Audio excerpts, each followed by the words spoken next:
Ruth Suehle, she is the Senior Community Outreach Manager for Red Hat, and she is doing some amazing things with a project called CoLab, where they go in and help young girls get started with technology.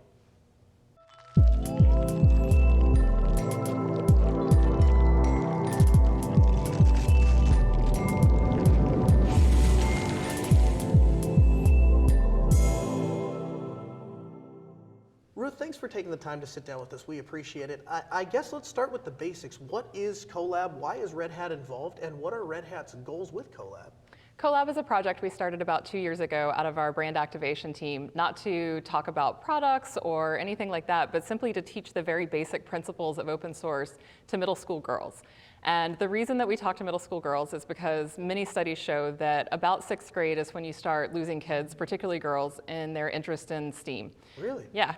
11 or 12 years old is really kind of the sweet spot, and we've actually seen, as we've worked with a little bit younger girls and a little bit older girls, we have sort of our own firsthand evidence that that really is kind of true. That 12-year-old spot is really where you get their attention and their interest, and they're really passionate about what they're doing. And so the reason it's called CoLab, we're teaching them collaboration. There are plenty of code camps. We don't need to generate another one of those. And so that's what we want to teach them, is just collaboration. So our first project, we taught a curriculum where we built Raspberry Pi cameras. And oh, cool. Yeah, and so that really put the A into the STEAM, the art aspect. So the girls would spend a day building the cameras, and I would show them the code, teach them kind of how it would look if you were writing code, but not actually make them do the coding themselves. Right. And they would put together the camera, and then each group of girls in different cities, we've done, I think, 9 cities now, would have a poem, and they would go out and take pictures with their cameras that they built based on the poem and how it inspired them, and then build an art project out of their photos. Awesome. Yeah, and I really liked the art aspect there, putting that piece into the STEAM. The curriculum we're doing now, which we have at Summit, I brought you this, we can show you.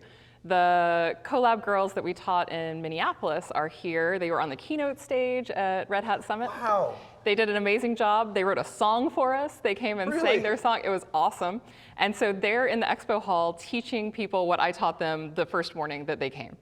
And what we do with them is a very basic circuitry curriculum. They build a little copper tape and LED circuit. It looks like this. And there's a little battery in here. Yeah.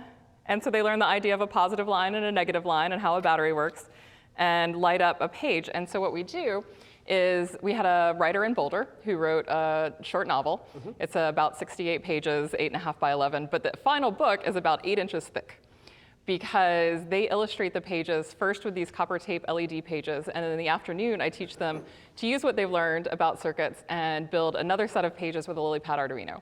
And so some of the pages shake or they make sounds, some of them light up in different ways, and the individual students are choosing which one of the results happen on these various projects? Well, so each page has an intended result. Oh, I see, okay. They get to decide where on the page things go. They have to design their circuit and build it, and in some cases it's more obvious than others. A cell phone might say, the text might say she pressed the 5 on the cell phone, and so in that case, you know, you want your button to be on the 5. In other cases, there's a little more creativity involved, and they kind of have to decide how they want to do it. As those of us that are deeply involved with technology, I think sometimes we forget that it has a real impact on human life, and there are lives that are changed, and we make these connections. I would imagine working with these girls, it must have had an impact on you. Talk about that. The personal impact to you, yeah. Yeah, I just need to, I'm gonna try not to feel emotional about it, because they come to us in the morning, the first day, and actually, you know what, I'm gonna back up for a second. My mother was a teacher. I never envisioned myself as a teacher. Actually, when they first asked me about teaching this CoLab curriculum, I thought middle school girls, I don't, sure. I'm not really sure about this whole plan, and now I can't believe that I would ever have any doubts about these girls because of exactly what you're saying, the impact that we see at the end. We see them on the first morning, they come in and they sit down, they look terrified, they're very quiet, they don't want to talk to us, and if you can imagine a pack of 11 or 12-year-olds being quiet, they don't know what's going to happen, they don't know what they're going to do, they don't know how to do it, and I say, all right, so here's why we're here today, and by lunchtime today, you are going to know how to build your own electronic circuit and light up a light. And they all look at me like I am completely insane. And then they do it, and they get that first sense of satisfaction. And then we go through the rest of the curriculum, and they've built this whole book together, and they've made it work, and they really get this amazing sense of satisfaction. And then we get these little thank you notes from them. And then they tell me things. We send them home with the copper tape kit so that they can go make their own project when they get home. And I had one girl tell me, I can't wait to take this home because my dad's not going to believe that I know how to do this. That's awesome. And I think lots of girls have gotten that message over the years. So let's dig into that for a second. Do you believe, I guess, when you first said that, I thought that was a great thing. I thought that's great that she's excited and that she's going to show and that she's going to impress her parents. But actually, as I'm thinking about it and kind of processing that, that is a sad message, isn't it? That there are girls that would go home and believe that their dad wouldn't believe that they are capable of it. So I guess the question I would ask you is there a difference if you took a 12-year-old boy and he came home with a circuit that he made? Do you think that would go over, be more expected? And is that a problem that we face in society? Oh, certainly, and that's part of why we're losing them at 11 or 12 years old, is because girls, even in 2019, are starting to get that message that this is a boy thing, and that's why all of our mentors are women who work in technology in some way. They're not necessarily developers, and so I'm not a developer. I can edit some code and write some very bad code, but that's not my day-to-day job. Sure. I actually have a degree in journalism. I just came at this all sort of sideways. And so we have women showing them, you can work in technology. If this interests you, that's okay. You don't have to stare at a screen all day writing code. You could, we have people on our brand team who maybe made a backdrop like this, built the room, who wrote our curriculum, who wrote the story. There are lots of ways that you can be involved in technology if it interests you. And we haven't taught the class to boys. We do have, the curriculum is all on GitHub, so anyone who wants to go reproduce it can do so for anyone they would like to do it with, whether it's one kid in your house or 50 in a class, whatever. So I don't have that same analog experience with a classroom full of boys. All I know is my own personal experience growing up. I had a wonderful supportive family who never would have said no to anything that I wanted to do, and I did sit at the Commodore 64 and type out basic code because that's how old I am, but it was because I had magazines that told me I could do that. My brother had a very different experience growing up with computers and the sorts of TV shows and movies that he was encouraged to watch and things like that. I think that we still are not intentionally treating boys and girls differently, but there is something that happens and girls still get this message. We give little girls dolls and we give little boys Legos. And so they're building something and little girls are taught to make something pretty. I gave my little girl Spider-Man, but yeah. Yeah, well, there you go. Yeah, so you're ahead of the curve of parenting. Charlie Resinger has an interesting one-to-one Linux program, and his idea is to put a laptop in the hand of every child so that every child can appreciate that laptop. And when he first did it, people looked at him like he had three eyes, because he said, I want every child to have root access to this Linux-based laptop. Whoa, are you nuts? We cannot be giving small children root access to a computer. He said, let them screw up, let them break it, and then let's fix it, and let's teach them and let them learn about technology. Do you feel that we need a stronger emphasis placed on early exposure to technology and more trust put into kids to play with the technology and learn it? Oh, absolutely. So one of the things that we say in open source all the time is release early, release often, or more colloquially, fail early, fail often. We have to give people permission to fail, give people permission to not be right the first time. That is a fundamental part of open source, that it's okay to say, here's what I'm working on, how can we make it better together? And that's one of the things that it's difficult to tell the girls in a CoLab class, is that it's okay not to know how to do this. It's okay to get help from the person sitting next to you. It's okay to do it wrong, and then we figure out how to fix it. That all of that is a part of how we do things differently, and that's okay. I was also going to say, so I do like Charlie's program. He has a great program. And something else that I've done, I mentioned the first CoLab curriculum was Raspberry Pi based, and I co-authored a Raspberry Pi book, and so I've talked to a lot of people about Pis.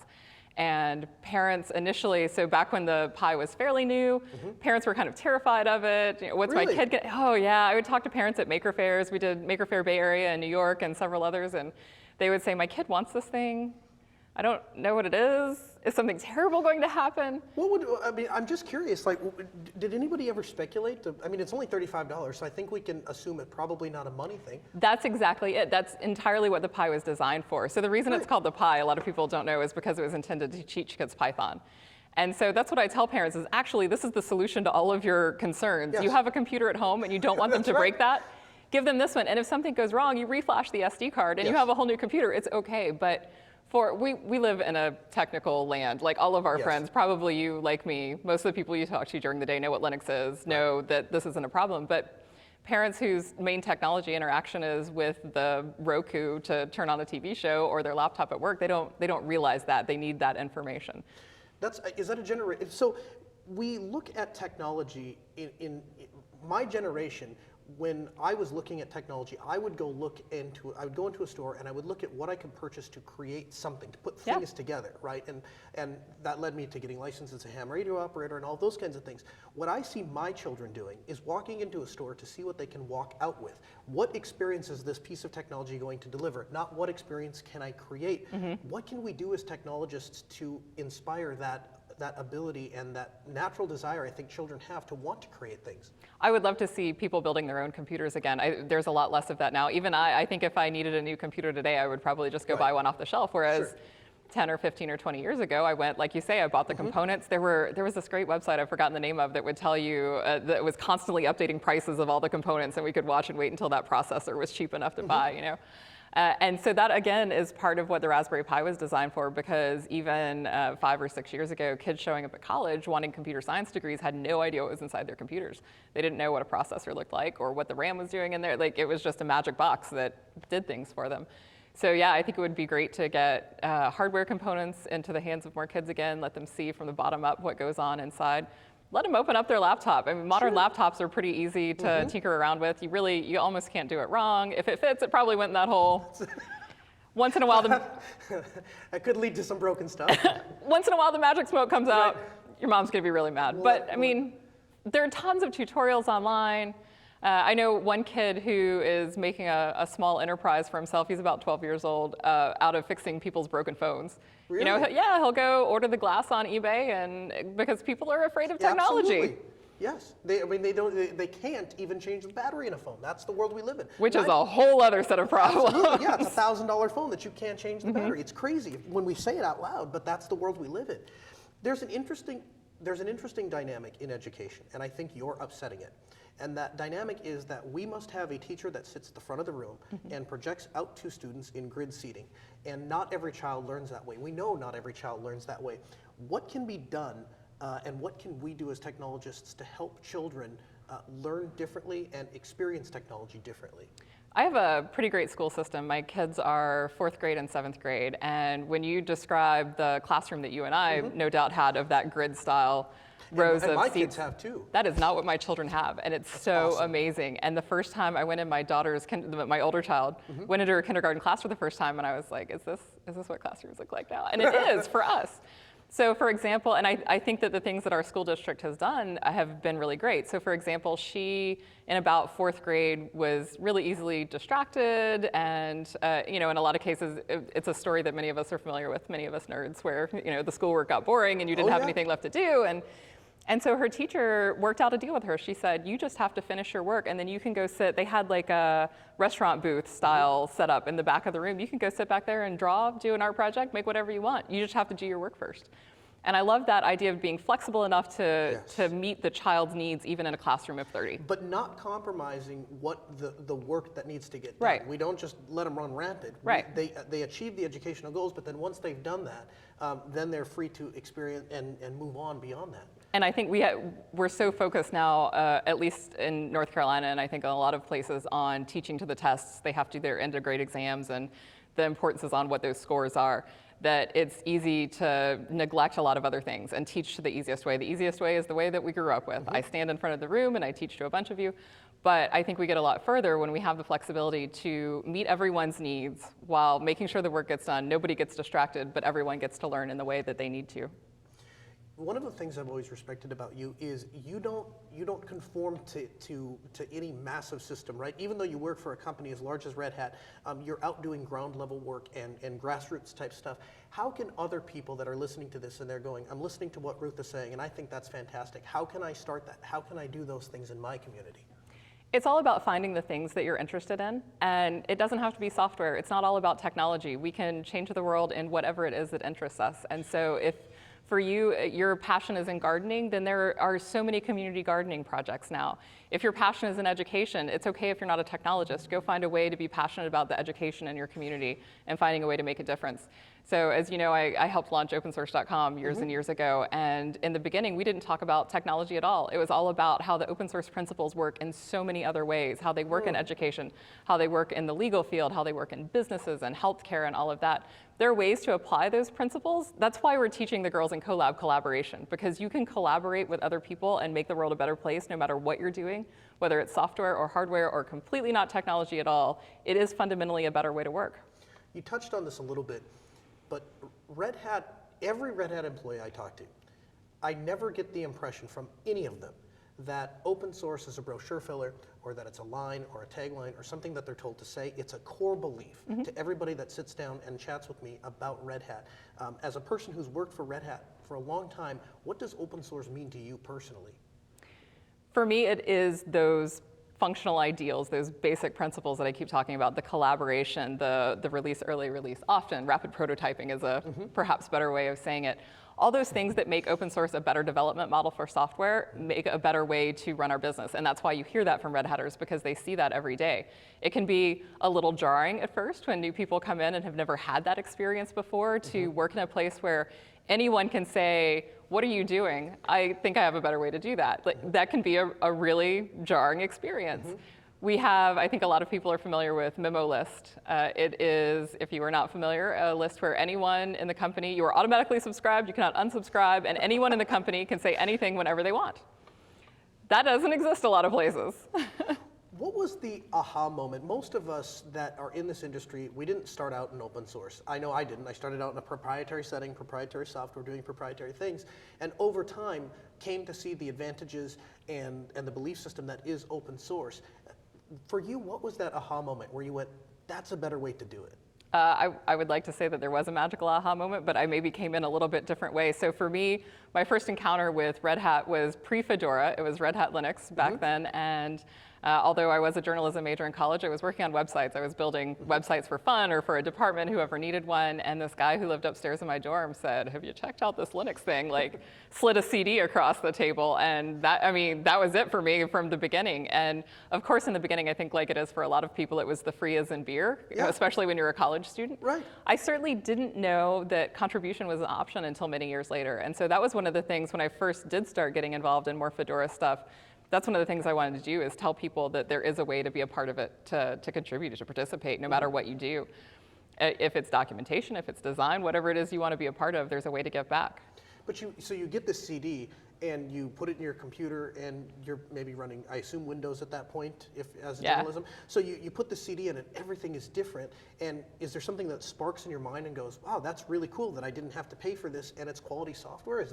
Was that kind of what started it? You know, I'd like to say that it was that magical, but so this was late 90s, I guess. Sure. And at that point, growing up, there was always a new computer system. So there was that, there was that early Commodore 64 I mentioned, and then my dad would bring home the 8088 and then the 286, and you know, Windows changed a lot. 3.1 was so different, and I had seen, oh gosh, what else was going on back then? There was the Windows NT, was that the networking one? Well, you know, late 90s is when we started to see ME in 2000 come out and stuff like that. So I totally missed ME. I checked out of Windows about that. Okay, good. I hear it wasn't really great. It wasn't a great experience. Well, Ruth, thanks so much for taking the time to sit down and chat with us. Thanks for everything you're doing to help these kids move forward. Would love to get you back in the program soon. Yeah, thanks for having me.